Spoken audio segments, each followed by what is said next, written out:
Good morning everyone. रसायन के कालांश रसायन की पाठशाला में आप सभी का स्वागत है। आज हम आपके समक्ष आपका जो एल्काइल हैलाइड्स चल रहा है उसके रासायनिक गुणों के अंतर्गत दूसरा रासायनिक गुण लेके आए हैं, जिसके अंतर्गत बच्चों आज हम एलिमिनेशन रिएक्शंस की चर्चा करेंगे। एलिमिनेशन रिएक्शन का जो टॉपिक आपकी कक्षा 12वीं के सिलेबस में, आपके बोर्ड के सिलेबस के अलावा प्रतियोगी परीक्षाओं के सिलेबस के को भी यहाँ पर कवर किया जाएगा। आप लगातार बने रहें, बहुत सी नई नई जानकारी आपको मिलने वाली है। चलिए आइए आज की हेडिंग लगाते हैं, एलिमिनेशन रिएक्शंस। ये होती क्या है पहले हम देखें। सामान्यतः चूंकि हम एल्काइल हैलाइड का अध्याय पढ़ रहे हैं बच्चों, तो एल्काइल हैलाइड के लिए ही इसकी चर्चा करेंगे। हमने एक एल्काइल हैलाइड लिया, कोई भी एल्काइल हैलाइड ले लिया, उस एल्काइल हैलाइड को यदि बेस के साथ, अच्छा बच्चों बेस की क्वालिटी आने वाली है, अभी किस तरह का बेस होगा इसकी भी चर्चा करेंगे। बेस के साथ जब ग्रेटर देन 50 डिग्री सेंटीग्रेड या हाई टेम्परेचर पर, यानी बेस के साथ हीट भी करना पड़ेगा, थोड़ा यहां टेम्परेचर भी देना पड़ेगा, सबकी चर्चा की जाएगी बच्चों। ये इनका क्या यूज है। जब हम इसको रिएक्ट कराते हैं तो इसमें से हाइड्रोजन और हेलोजन दोनों के जो बॉन्ड है टूटकर यह पूरा मॉलिक्यूल HX एलिमिनेट हो जाता है। किस तरह होगा इसकी चर्चा भी की जाएगी बच्चों। और फाइनल प्रोडक्ट जो बनता है वह एल्कीन बनता है। क्या बनता है? जब हम एल्काइल हैलाइड को बेस के साथ हीट करते हैं तो उसमें से हाइड्रोजन और हेलोजन का एक पूरा मॉलिक्यूल रिलीज हो जाता है, निकल जाता है, एलिमिनेट हो जाता है और प्रोडक्ट एल्कीन बनता है। यह रिएक्शन हमारी एलिमिनेशन रिएक्शन कहलाती है। क्योंकि हमारा अभी जो एल्काइल हैलाइड है उस अध्याय में यहां से हाइड्रोजन निकला और यहां से हेलोजन निकला, और निकलने को बच्चों डी कहते हैं। क्या कहते हैं? डी। डी मतलब होता है एलिमिनेट, डिहाइड्रो हेलोजनेशन। इस रिएक्शन का नाम क्या है बच्चों? इस रिएक्शन को डिहाइड्रो हेलोजनेशन के नाम से भी जानते हैं। किस नाम से बच्चों? Dehydro halogenation. ये जो रिएक्शन है संबंध में एक दो बातों की चर्चा और कर लेते हैं हम। सबसे पहले तो यह रिएक्शन जो है बच्चों, ये रिएक्शन इसमें क्या हो रहा है? असंतृप्त हाइड्रोकार्बन बन रहे हैं। क्या बन रहे हैं? असंतृप्त हाइड्रोकार्बन बनते हैं। अर्थात ये जो रिएक्शन है वह एडिशन रिएक्शन से रिवर्स है। एडिशन रिएक्शन में बच्चों हमने पढ़ा था, पहले मार्कोनिकॉफ पढ़ा था उस समय, वहां संतृप्त हाइड्रोकार्बन बन रहे थे, असंतृप्त से संतृप्त बन रहे थे। ठीक है नहीं? यहां क्या होगा? एल्काइल हैलाइड से अनसैचुरेटेड हाइड्रोकार्बन्स बनेंगे। दूसरी बात, ये जो रिएक्शन है यह एंडोथर्मिक होगी बच्चों। कौन सी होगी? एंडोथर्मिक। अर्थात इस रिएक्शन में हमें इस रिएक्शन को फॉरवर्ड प्रोग्रेस करने के लिए एनर्जी देनी पड़ेगी। क्यों देनी पड़ेगी बच्चों? सामान्यतः ये और ये बंध टूट रहा है और एक बंध बन रहा है। अगर आप नॉर्मल कैलकुलेशन देखें, ऐसे और भी सैद्धांतिक पक्ष हैं, दो बंध टूट रहे हैं, एक बंध बन रहा है। इसका मतलब यह हुआ बच्चों कि बंध टूट ज्यादा रहे हैं, अर्थात हमें इसको एनर्जी देनी पड़ेगी। अर्थात ये प्रोसेस एंडोथर्मिक होगी। ये बात याद रखिए। आपके सिलेबस में बच्चों मुख्यतः अल्फा बीटा एलिमिनेशन है। कौन सा है? आपके सिलेबस में अल्फा बीटा एलिमिनेशन रिएक्शंस की हम चर्चा करेंगे। मुख्यतः इन्हीं को आपके सिलेबस पर पढ़ाया जाएगा। अल्फा बीटा एलिमिनेशन जो बच्चों है वह 3 प्रकार का होता है। क्या करूं मैं? मुख्यतः 3 प्रकार का होता है। कौन सा होता है भाई? एक होता है इवन एलिमिनेशन, इसको यहां भी देख सकते हो। एक कौन सा होता है? Even elimination. ये जो इवन एलिमिनेशन होगा यह नॉर्मली वीक बेस की प्रेजेंट में होता है। किसमें होता है? Weak base. वीक बेस क्या करेगा? पहले बच्चों, जो वीक बेस है ये हमारा एल्काइल हैलाइड हमने ले लिया। वीक बेस क्या करेगा, पहले एल्काइल हैलाइड के हेलोजन को ले जाएगा, किसको अलग कर देगा, पहले एल्काइल हैलाइड के हेलोजन को अलग कर देगा और इंटरमीडिएट कार्बोकैटायन बनाएगा, और यह कार्बोकैटायन बाद में हाइड्रोजन को निकाल देगी और एल्कीन बना देगी। यहां से H+ बाद में निकलेगा और यहां से X- निकल जाएगा। यानी पहले स्टेप में क्या होगा, पहले स्टेप में हेलोजन निकलेगा, इंटरमीडिएट कार्बोकैटायन बनेगा। अगले स्टेप में यह कार्बोकैटायन स्टेबिलिटी प्रदान कराएगा अपने आप को, स्टेबिलिटी होगी यहाँ पे, और स्टेबल होने के बाद H निकलने के बाद प्रोडक्ट बना देगा। दूसरी रिएक्शन होती है जिसको हम बोलते हैं E2 एलिमिनेशन। कौन सा बोलते हैं बच्चों, E2। E2 एलिमिनेशन में क्या होगा, यहां जो बेस होगा बच्चों वह स्ट्रॉन्ग होगा। कैसा बेस होगा, बेस स्ट्रॉन्ग होगा, और स्ट्रॉन्ग बेस क्या करेगा, एकदम इस पर अटैक करेगा। यह इंतजार नहीं करेगा, यहाँ पर कार्बोकैटायन इंतजार करता है कि हम स्टेबल हो जाएं, ठीक है ना, इसलिए यह इसका डिटरमाइन स्टेप हो जाता है इसके बाद वाला, है ना, ये इंतजार करता है, इसलिए यूनिमॉलिक्यूलर होता है।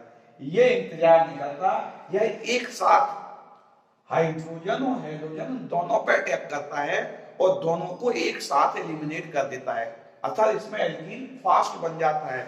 यानी क्या होगा, डिहाइड्रोहेलोजनेशन तो इसमें भी होगा, इसमें 2 स्टेप में होगा, इसमें एक ही स्टेप में हो जाता है। यह यूनिमॉलिक्यूलर सब्स्टिट्यूशन, यह यूनिमॉलिक्यूलर रिएक्शन है एलिमिनेशन, यह बाइमॉलिक्यूलर है, डाइमॉलिक्यूलर है।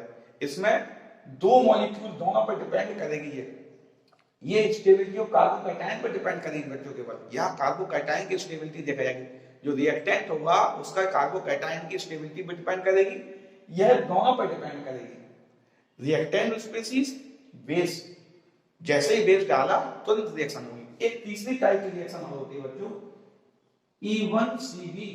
यहाँ एक इसकी चर्चा में नहीं करनी है, यहाँ एक जो हमारा रिएक्टेंट है वह कॉन्जुगेट बेस बनाएगा, कॉन्जुगेट बेस बनाकर एलिमिनेशन होगा।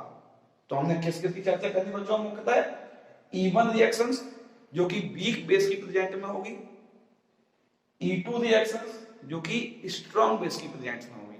आपके सिलेबस में दोनों हैं, ठीक है ना, हम इन दोनों की चर्चा कर रहे हैं। पहले हम हेडिंग लगाते हैं, हम कौन सी हेडिंग लगाते हैं बच्चों आज की, E1। कौन सी, E1 रिएक्शंस। पहले हम E1 रिएक्शंस की चर्चा करते हैं कि E1 रिएक्शंस क्या होती हैं, हम इन्हें किस प्रकार देखेंगे। चलिए, E1 रिएक्शन में हम एक एग्जांपल ले रहे हैं, हमने लिया CH3CH और यहाँ पे X लिख दिया, XH लिख दिया, और यहाँ पे CH2Br लिख दिया, ठीक है ना। अब हमने एक बेस लिया, इसका स्टेप, पहला स्टेप में क्या होगा, जो बेस होगा वीक बेस, क्या लेना है, वीक बेस।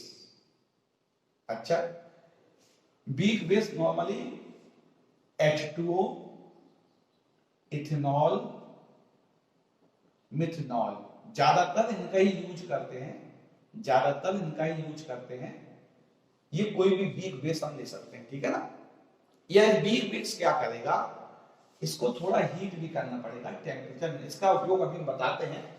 वीक बेस क्या करेगा, पहले इसके हेलोजन को एलिमिनेट कर देगा, क्या कर देगा, हेलोजन को एलिमिनेट कर देगा, अर्थात यहाँ पे X- लिख दें, और बनेगा कार्बोकैटायन CH और CH2 कार्बोकैटायन। ये जो कार्बोकैटायन है बच्चों, इसमें रीअरेंजमेंट होगा, क्या करूं मैं, अगर स्टेबल कार्बोकैटायन मिले तो रीअरेंजमेंट होना है। अभी स्टेबल मिल सकता है, कार्बोकैटायन यहां आ सकता है, और तो 1,2 हाइड्राइड शिफ्ट हो जाएगा, मैंने आपको बताया था। वैसे रिएक्शन ऐसे हो सकती है, लेकिन अभी क्या होगा, कार्बोकैटायन स्टेबल और भी हो सकता है। यह 1 डिग्री कार्बोकैटायन है, इससे स्टेबल 2 डिग्री भी बन सकता था, अर्थात इसमें रीअरेंजमेंट भी हो जाएगा, रीअरेंजमेंट भी हो जाएगा। और कार्बोकैटायन कहां बनेगा, कार्बोकैटायन यहां बनेगा 1,2 हाइड्राइड शिफ्ट हो जाएगा। हाइड्राइड क्या हो 1,2 H माइनस शिफ्ट हो जाएगा।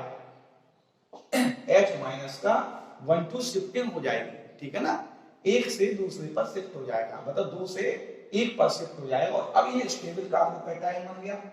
ये जो स्टेबल कार्बोकैटायन है ये लास्ट स्टेप में क्या करेगा, अंतिम स्टेप में क्या करेगा, ये जो प्रोटॉन है यहां से दो ऑप्शन, दोनों ऑप्शन बराबर है, वो भी हम बताएंगे किस से निकालना पड़ेगा।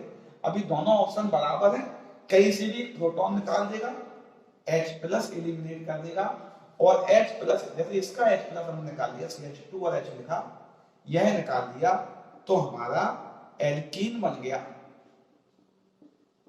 क्या बन गया, एल्कीन बन गया। अर्थात यह रिएक्शन 2 स्टेप में हुई, लेकिन स्टेबिलिटी कहां आ रही है, मुख्यतः स्टेबिलिटी यहां आ रही है, मतलब रिएक्शन ज्यादा यहां रहेगी। अर्थात इसकी जो रेट आएगी, इस रिएक्शन की जो रेट आएगी वह K, और इसकी जो इंटरमीडिएट कार्बोकैटायन है, कार्बोकैटायन की स्टेबिलिटी पर डिपेंड करेगी।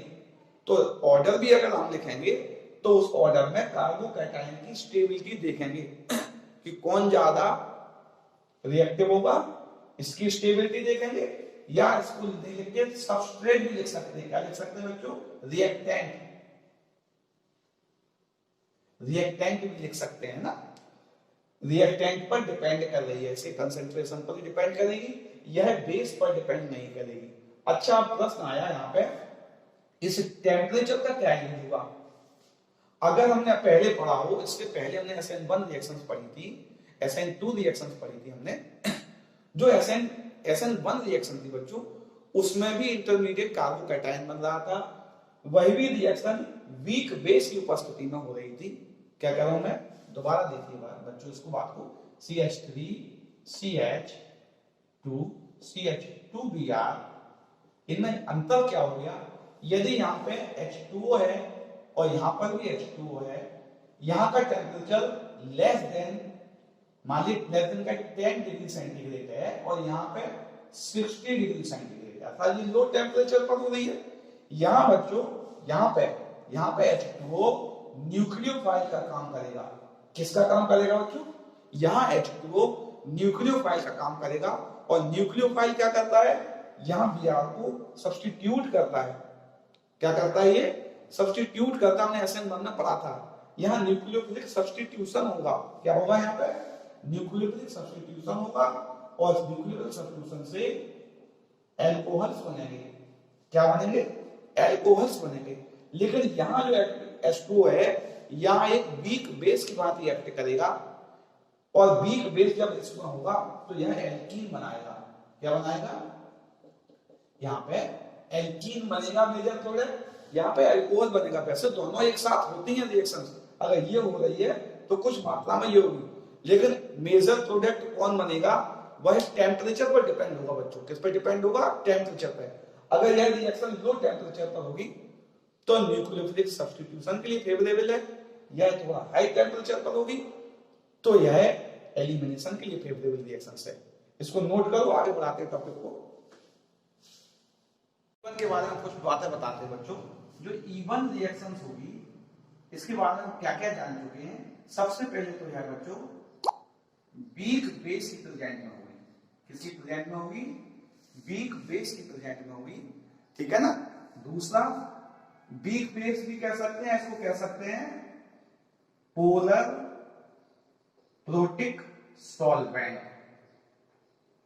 पोलर प्रोटिक सॉल्वेंट भी कह सकते हैं, इसको वीक बेस भी कह सकते हैं, ठीक है ना। दूसरा इसके लिए जो डेल्टा H होगा वह पॉजिटिव होगा। कैसा होगा, डेल्टा H पॉजिटिव होगा, अर्थात यह एंडोथर्मिक रिएक्शन होगी। डेल्टा H पॉजिटिव होगा, एंडोथर्मिक रिएक्शन होगी। दूसरा तीसरा यह 2 स्टेप रिएक्शन है। कैसा है, 2 स्टेप रिएक्शन है, और इसकी जो रेट है वह केवल सबस्ट्रेट पर डिपेंड करेगी। किस पर डिपेंड करेगी? रिएक्टेंट स्पीशीज में जो कार्बोकैटायन है उस पर डिपेंड करेगी। चौथा, इसमें जो ऑर्डर ऑफ रिएक्टिविटी होगी,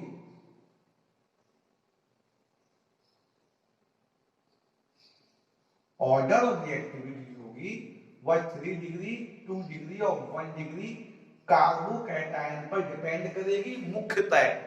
पिछले मैं भी बताया था कार्बोकैटायन कभी कभी रीअरेंज होके ज्यादा स्टेबल भी हो जाते हैं, उसकी स्टेबिलिटी पर डिपेंड करेगी। जहां ज्यादा स्टेबल कार्बोकैटायन मिलेगा वह ज्यादा एक्टिव रिएक्शन होगी और वह मेजर प्रोडक्ट बनेगा। इस बात को भी हमें ध्यान रखना है, ठीक है ना। तो इन बातों को लेते हुए थोड़ा आगे बढ़ते हैं, एक एग्जांपल और लगाते हैं जहां एक से ज्यादा संभावनाएं हैं। जैसे हमने लिखा 2 ब्रोमोब्यूटेन, क्या लिखा हमने? 2 ब्रोमोब्यूटेन, ये 2 ब्रोमो हो गया और ब्यूटेन। इसको हम यदि वीक बेस H2O ले लें या C2H5OH ले लें, इसके साथ हम रिएक्ट करा लें और टेम्परेचर भी ले लिया 60 डिग्री सेंटीग्रेड, तब क्या होगा? तब हमारे पास बच्चों 2 संभावनाएं हैं। 2 संभावनाएं क्या क्या है? हेलोजन तो यहीं से निकलना है, लेकिन हाइड्रोजन यहां से भी निकल सकता है और यहां से भी निकल सकता है। हाइड्रोजन की 2 संभावनाएं निकलने की, इस कार्बन से भी निकल सकती है तो और यहां से भी निकल सकता है। यानी अल्फा तो ये हो गया, बीटा यह भी हो सकता है, बीटा यह भी हो सकता है, क्योंकि अल्फा बीटा एलिमिनेशन पढ़ाना है हमें। अब क्या हो, हाइड्रोजन कहां से? अभी हम दोनों प्रोडक्ट लिख रहे हैं, पहले हाइड्रोजन यहां से निकला, क्या होगा? CH3 CH double bond CH CH3। अगर यहां से निकलेगा तब क्या होगा? CH3 CH2 CH double bond CH2। अब प्रश्न आया कि कौन सा प्रोडक्ट मेजर होगा, अधिक मात्रा में होंगे तो दोनों बच्चों प्रोडक्ट दोनों बनते हैं, लेकिन कौन सा प्रोडक्ट मेजर अमाउंट में बनेगा, ज्यादा मात्रा में? कौन सी एल्कीन बनेगी अधिक मात्रा में, कौन सी एल्कीन बनेगी?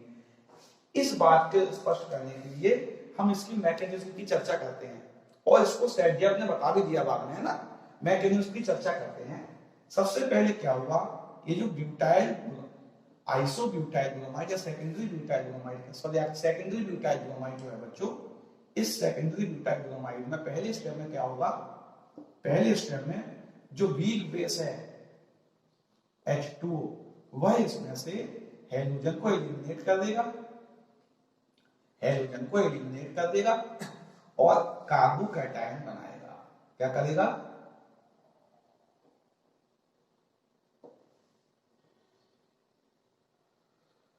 यहां से हेलोजन निकलेगा ना, यहां से ये कार्बोकैटायन बन गया, ठीक है ना। अगले स्टेप में इसमें से, अगले स्टेप में सेकंड स्टेप में क्या होगा, ये जो कार्बोकैटायन है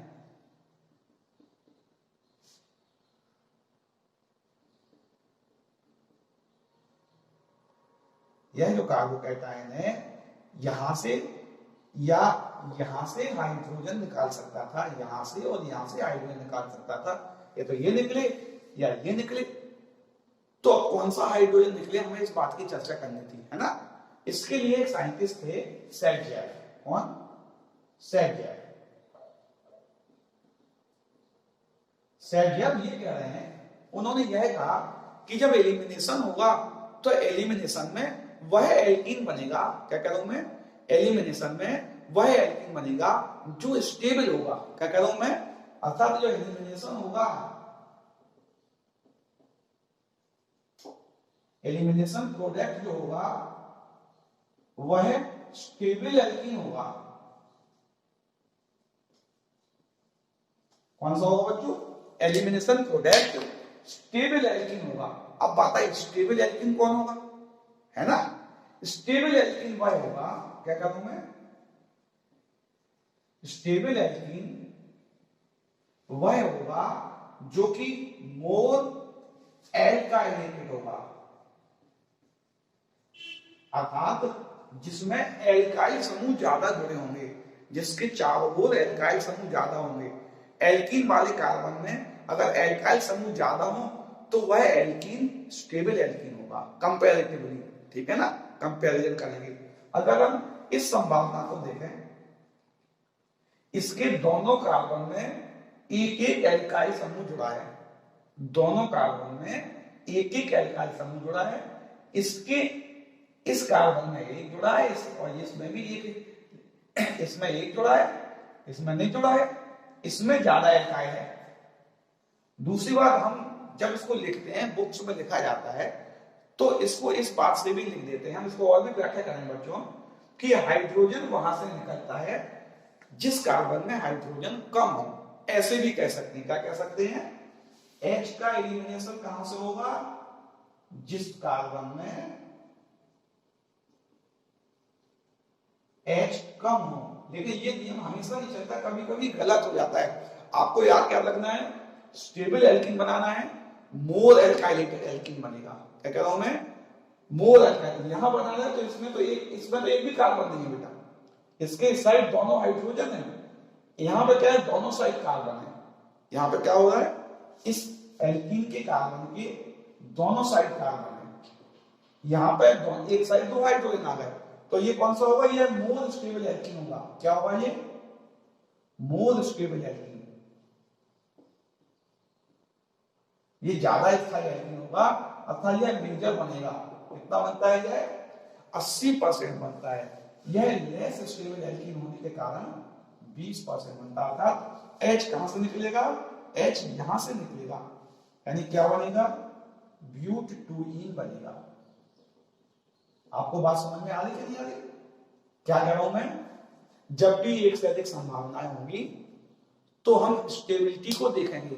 किसको देखेंगे, स्टेबिलिटी को देखेंगे, और स्टेबिलिटी के हिसाब से आंसर लिखेंगे हम ना। चलिए एक ऑर्डर लिखते, प्रश्न आया CH2 डबल बॉन्ड CH2, एक लिखा है R2C डबल बॉन्ड CR2, और एक लिखा है RCH डबल बॉन्ड CHR, और एक लिखा है RCH डबल बॉन्ड CH2। प्रश्न है, इनमें से कौन ज्यादा रिएक्टिव होगा, कौन ज्यादा मात्रा में बनेगा, ये कहेंगे ना, मेजर प्रोडक्ट कौन होगा। प्रश्न आया मेजर प्रोडक्ट कौन होगा, अगर बन गया ऑर्डर ऑफ रिएक्टिविटी किसकी होगी, सबसे ज्यादा मात्रा में कौन बनेगा, इतनी संभावनाएं हैं। हम देखें, ये जो दो कार्बन है इनकी चर्चा करनी है हमें, ये जो दो कार्बन है जिनके बीच में डबल बॉन्ड है, इनकी चर्चा करनी है। इस डबल बॉन्ड वाले कार्बन पे सबसे ज्यादा एल्काइल है, दोनों में दो दो एल्काइल है, तो सबसे पहली रिएक्टिविटी इसकी होगी। सबसे ज्यादा बनने का क्रम जो आएगा, रिएक्टिविटी ना बोले, सबसे ज्यादा प्रोडक्ट यह बनेगा अगर इन सब की बात करें, क्योंकि इस डबल बॉन्ड वाले कार्बन में, दोनों कार्बन में दो दो एल्काइल है। इसमें देखें भाई, इसकी बात करें, इन दोनों में एक एक एल्काइल है। क्या है, एक एक एल्काइल है, अर्थात दूसरे नंबर पे यह आ जाएगा। इसमें एक एल्काइल है, तीसरे नंबर पे यह है, और इसमें हाइड्रोजन ही हाइड्रोजन है, चौथे नंबर पे यह आ जाएगा। इसका नंबर कौन सा होगा बेटा, चौथा होगा। तो order of the activity, sorry, major product कौन बनेगा, नंबर 1 ये, नंबर 2 ये, नंबर 3 ये, नंबर 4 ये। क्यों, क्योंकि number of alkyl group double bond वाले इस कार्बन से ज्यादा है, इसलिए इसकी स्टेबिलिटी ज्यादा है। ठीक है ना। एक क्वेश्चन और बताते हैं इसका बेटा, जो अधिकतर परीक्षा में पूछा जाता है और बच्चे ज्यादातर उसमें मिस्टेक करके आते हैं। ज्यादातर बच्चे उसमें क्या करते हैं बच्चों, ज्यादातर बच्चे उसमें मिस्टेक करके आते हैं, गलती ज्यादा हो जाती है उसमें। प्रश्न आया CH3 CH CH3 CH2 CH Br और CH3। ठीक है ना। इसका हमें एलिमिनेशन कराना था। वीक बेस लिया, 60 डिग्री सेंटीग्रेड टेम्परेचर ले लिया हमने। इसके एलिमिनेशन से क्या बनेगा, प्रश्न आया है ना, इसके एलिमिनेशन से क्या बनेगा। चलिए हम देखते हैं, एलिमिनेशन कराएंगे। नॉर्मली आप जान चुके थे, हाइड्रोजन हेलोजन यहां से, हाइड्रोजन यहां से, हाइड्रोजन यहां से, हाइड्रोजन यहाँ पे कम हाइड्रोजन है, ये निकल जाएगा, प्रोडक्ट क्या बनेगा, CH3 CH CH3 और CH डबल बॉन्ड, CH में डबल बॉन्ड CH आ गया। चलो इसको छोड़ ही दें, इसको हम छोड़ ही दें, ऐसा ही लिखा दें, CH डबल बॉन्ड CH2 आ गया, ये हमारा प्रोडक्ट बन गया। लेकिन बच्चों ये आपका आंसर गलत हो जाएगा अगर आप इस तरह बना देंगे। इसके लिए आपको पुनः मैकेनिज्म पे जाना पड़ेगा। मैकेनिज्म में हमने आपको बताया था, पहले स्टेप में इसमें Br निगेटिव निकलेगा और Br निगेटिव निकलने के बाद इसमें CH CH3 CH2 और CH2 बनेगा, इंटरमीडिएट कार्बोकैटायन बनेगा। क्या बनेगा, इंटरमीडिएट कार्बोकैटायन बनेगा। अब यह देखेगा क्या हमें इसकी ज्यादा स्टेबिलिटी मिल सकती है। मैंने बताया था ये इंटरमीडिएट कार्बोकैटायन का स्पेशल कैरेक्टर है, फ्री रेडिकल नहीं करता है, एनायन भी नहीं करता है, यह 1 डिग्री है। क्या यह इससे ज्यादा स्टेबल हो सकता है, बिल्कुल हो सकता है। यहाँ पे शिफ्टिंग होगा तो 2 डिग्री हो जाएगा और यहाँ पे शिफ्टिंग होगी तो 3 डिग्री हो जाएगा, अर्थात हाइड्राइड शिफ्टिंग होगी।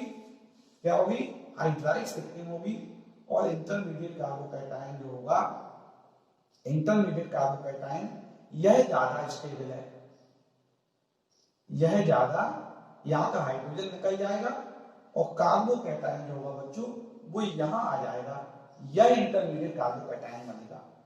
अब हमें हाइड्रोजन निकालना है बच्चों, अब हमें हाइड्रोजन निकालना है। हाइड्रोजन यहां से भी निकल सकता है, हाइड्रोजन यहां से भी निकल सकता है। अब हमें देखना है यह हाइड्रोजन निकलना ज्यादा स्टेबिलिटी एक्वायर कराएगा, ये निकलेगा तो ये वाला कार्बन केवल 2 हाइड्रोजन से जुड़ा हुआ रहेगा। इस कार्बन में क्या हो, केवल इस कार्बन में 2 हाइड्रोजन ले जाएंगे, अगर एक हाइड्रोजन निकलेगा तो इस कार्बन में दोनों साइड एल्काइल ग्रुप होंगे, तब हाइड्रोजन यहां से निकलेगा, तब क्या होगा, CH3 C CH3 double bond, ये हाइड्राइड शिफ्टिंग तो हो ही गई, यहां से H निकला, CH सिंगल बॉन्ड CH3, अर्थात मेजर प्रोडक्ट ये बनेगा हमारा। ये क्या होगा, आप घटाट से 2 वाला लगा देंगे, आंसर आपका ये वाला है, क्योंकि इसमें रीअरेंजमेंट हो गया। क्या हो गया, रीअरेंजमेंट हो गया इसमें, और रीअरेंजमेंट से प्रोडक्ट बदल गया। तो इस बात को भी आपको बच्चों ध्यान में रखना है कि रीअरेंजमेंट ध्यान रखना है ना। अब चलिए आइए इसको नोट कर लो, E2 की चर्चा करते हैं। फिर E2 रिएक्शन पढ़ते हैं, एलिमिनेशन। हमने बताया था जब एल्काइल हैलाइड को, कोई भी एल्काइल हैलाइड ले लिया हमने, CH3 CH2 Br ethyl bromide ले लिया, इसको हमने एल्कोहलिक KOH ले लिया, एल्कोहलिक KOH ले लिया, स्ट्रॉन्ग बेस है, कैसे अभी बताते हैं आपको। इथेनॉलिक KOH ले लिया, एल्कोहल कौन सा ले लिया हमने, C2H5OH, और इसमें क्या होगा, एलिमिनेशन हो जाएगा और CH2 डबल बॉन्ड CH2 बन जाएगा, HBr निकलेगा, वह इससे रिएक्शन कर लेगा, वो बात की बात है। होता क्या है इसमें, जो एल्कोहलिक KOH होता है, यह हमने बताया था पोलर प्रोटिक सॉल्वेंट, सॉरी यह क्या करेगा, क्योंकि ये बेस है, यह इसके H+ को अपनी ओर एक्सट्रैक्ट कर लेगा, अपनी ओर खींच लेगा, कौन, KOH, और इसमें से एथॉक्साइड आयन जनरेट करेगा। क्या जनरेट करेगा, एथॉक्साइड आयन। यह स्ट्रॉन्ग बेस की भांति कार्य करता है। यह क्या करता है, यह स्ट्रॉन्ग बेस की भांति कार्य करता है, और यह स्ट्रॉन्ग बेस इसमें एक साथ दोनों बॉन्ड तोड़ेगा और दोनों बॉन्ड तोड़कर इंटरमीडिएट ट्रांजिशन स्टेट बनाते हुए फाइनल प्रोडक्ट बना देगा।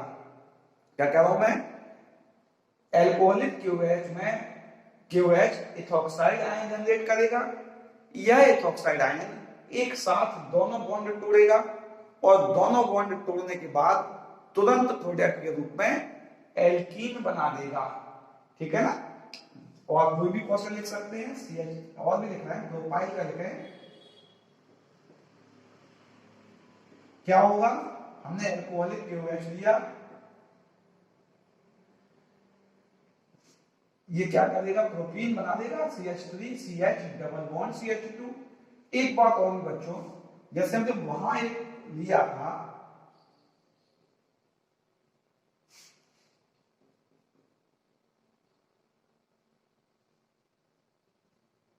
और हमने स्ट्रॉन्ग बेस ले लिया, क्या ले लिया, स्ट्रॉन्ग बेस ले लिया, तो यह स्ट्रॉन्ग बेस रीअरेंजमेंट का इंतजार नहीं करता है, इसमें इंटरमीडिएट कार्बोकैटायन नहीं बनता है।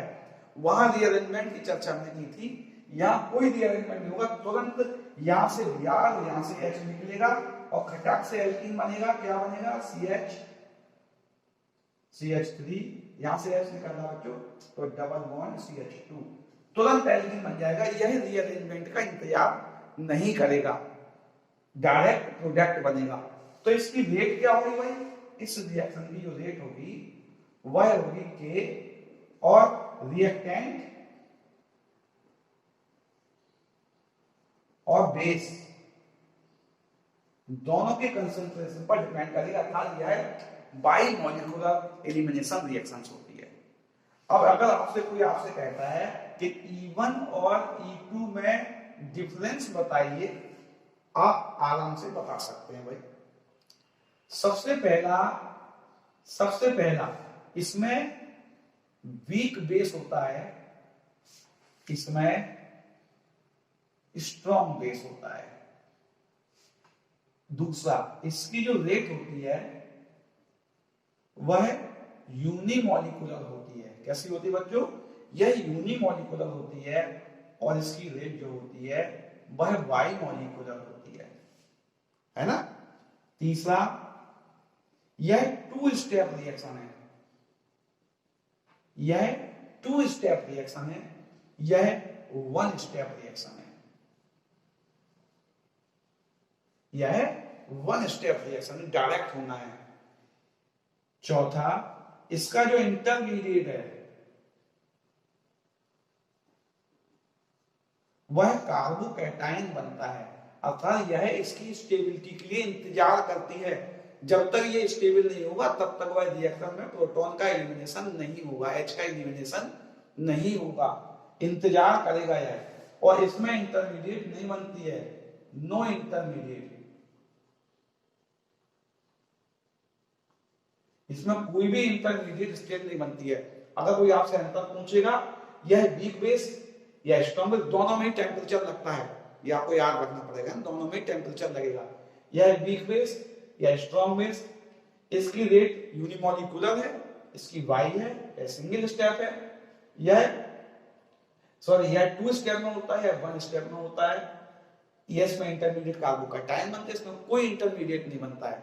मैं आशा कर रहा हूं E1 E2 रिएक्शन के अंतर्गत हमने जो डिहाइड्रोहेलोजिनेशन अर्थात एलिमिनेशन रिएक्शन की चर्चा की है, आपको उसके कॉन्सेप्ट समझ में आ गए होंगे।